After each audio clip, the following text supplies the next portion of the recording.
പിന്നെ രാജ്യത്തെ ഭയങ്കരമായി സ്നേഹിച്ചു കമ്മ്യൂണിസ്റ്റുകാർ എന്ന് പറയുന്നത്. ജവഹർലാൽ നെഹ്റുവിന്റെ നേതൃത്വത്തിൽ ബ്രിട്ടീഷ് ആധിപത്യത്തിന് അന്ത്യം കുറിച്ചുകൊണ്ടൊരു ജനാധിപത്യ ഭരണകൂടം ഉണ്ടായി ഇന്ത്യയിൽ 1947-48. നിങ്ങളെടുത്ത തീരുമാനം എന്താ? കൽക്കട്ട തീസിസ് എന്താ തീരുമാനം?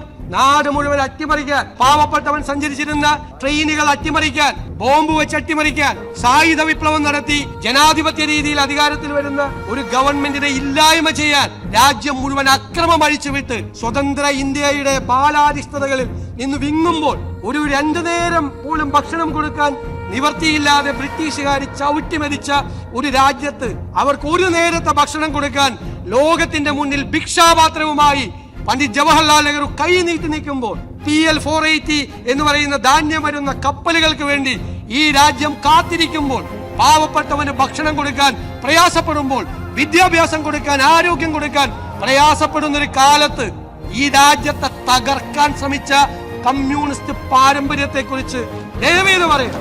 അതാണ് കമ്മ്യൂണിസ്റ്റ് പാരമ്പര്യം, രാജ്യത്തെ തകർക്കാൻ ശ്രമിച്ചത്.